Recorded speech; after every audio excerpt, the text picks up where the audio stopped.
ಏನು ಸಮಸ್ಯೆ ಆಗ್ತಾ ಇಲ್ಲ. ನಂಗ್ಲಿ ಒಂದು ಜುಡಿಷಿಯಲ್ಲೇ ಹೆವಿ ಸಮಸ್ಯೆ ಸ್ಟಾರ್ಟ್ ಆಗ್ತಾ ಇದೆ. ಅದೇನು ಪೊಲೀಸ್ ಇಲಾಖೆ ವೈಫಲ್ಯ ಅಂತನೋ, ಇಲ್ಲ ಇನ್ಫಾರ್ಮೇಷನ್ ಟೆಕ್ನಾಲಜಿ ಸಿಗ್ತಾ ಇಲ್ಲ ಅಂತನೋ, ವಿಜಿಲೆನ್ಸಿ ಫೇಲ್ಯೂರ್ ಆಗಿದೆ ಅಂತನೋ ನನಗೆ ಗೊತ್ತಿಲ್ಲ. ನಾನು ಅದೇನು ನೆನ್ನೆಲ್ಲ ಮೊನ್ನೆ IPL ದಂಧೆ ಆಡ್ತಕ್ಕಂಥ ಒಬ್ಬ ಹುಡುಗ ಅದು ನೇಣು ಹಾಕ್ಕೊಂಡಿರೋದು ಇಲ್ಲ ಸೂಸೈಡೋ ಇಲ್ಲ ಮರ್ಡರ್ ಅಂತ ಗೊತ್ತಾಗ್ತಾ ಇಲ್ಲ. ಅರ್ಥ ಆಯ್ತು ನಿಮಗೆ? ಕೊನೆ ಕಾಲ ಎತ್ಕೊಂಡ್ರೆ ಯಾರ್ಯಾರ ಜೊತೆ ವಹಿವಾಟಾಗಿದೆ ಅಂತ ಎತ್ಕೊಂಡ್ರೆ ನನಗೆ ಬಂದಿರೋ ಮಾಹಿತಿ ಪ್ರಕಾರವಾಗಿ IPL ಬೆಟ್ಟಿಂಗ್ ಆಡಿದ್ದಾನೆ. ಅವತ್ತು ನೈಟ್ 8:10ಕ್ಕೆ ಅಮೌಂಟು ಕಳಿಸವನೆ ಫೋನ್ಪೇಯಿಂದ. ಅರ್ಥ ನಾನು ಹತ್ರದಲ್ಲೇ ಆಡಿಯೋಗಳು ಬಿಡ್ತೀನಿ. ಪೊಲೀಸ್ ಇಲಾಖೆ ಯಾಕೆ ನನ್ನ ಇಲಾಖೆ ಅಲ್ವ ಈಗ, ನನಗೋಗ್ಬೋದು. ಅವ್ರೇನು ಟೈಮ್ ತೊಗೊಳ್ಳಿ, ಮಿಕ್ಕಿದ ಉತ್ತರ ನಾನು ಕೊಡ್ತೀನಿ. ಅದೇನೋ ಗೊತ್ತಿಲ್ಲ.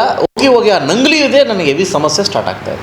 ನೀವೇ ನೋಡಿ, ಆ ನಂಗ್ಲಿ ಜುಡಿಷಿಯಲ್ಲೇ ಹೆವಿ ಸಮಸ್ಯೆ ಸ್ಟಾರ್ಟ್ ಆಗ್ತಾಯಿದೆ. ನನ್ನ ಪ್ರಕಾರವಾಗಿ ಪೊಲೀಸ್ ಇಲಾಖೆ ವೈಫಲ್ಯನೋ ಇಲ್ಲ ಏನು ಸರಿಯಾಗಿ ಅದು ಅರ್ಥ ಆಗ್ತದಂತ ಅದು ಅರ್ಥ ಆಗ್ತಾಯಿಲ್ಲ.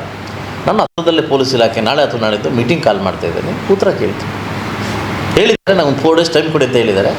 ತೊಗೊಳ್ಳಿ ಅವರು. ನಮ್ಮ ಹತ್ರ ಏನು ಇನ್ಫಾರ್ಮೇಷನ್ ಕೊಡ್ತೀನಿ, ಉತ್ತರ ಕೊಡಲಿ.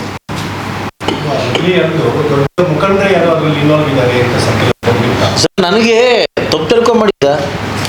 ನಾನು ಮುಳುಬಾಗಲು ಒಂದು ಐತಿಹಾಸಿಕ ಸ್ಥಳ, ಐತಿಹಾಸಿಕ ದೇವ್ರ ನಾಡು ಅಂತ ನಾನು ಅನ್ಕೊಂಡಿದ್ದೀನಿ ಸರ್.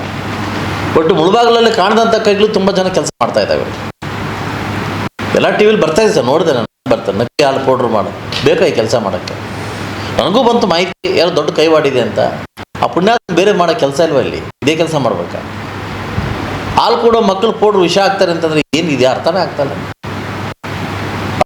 ಅದು ಜುಡಿಷಿಯಲ್ ನಡೀತಾ ಇದೆ ಅಂತಂದರೆ ಪೊಲೀಸ್ ಇಲಾಖೆ ಏನು ಮಾಡ್ದಂಗೆ ಅರ್ಥ ಆಗ್ತಾಯಿಲ್ಲ. ಇದು ನನ್ನ ವೈಫಲ್ಯ ಅಂತ ಅರ್ಥ ಆಗ್ತಾಯಿಲ್ವ. ಅದಕ್ಕೆ ನಾನು 4 days ಟೈಮ್ ಕೊಟ್ಟಿದ್ದೀನಿ.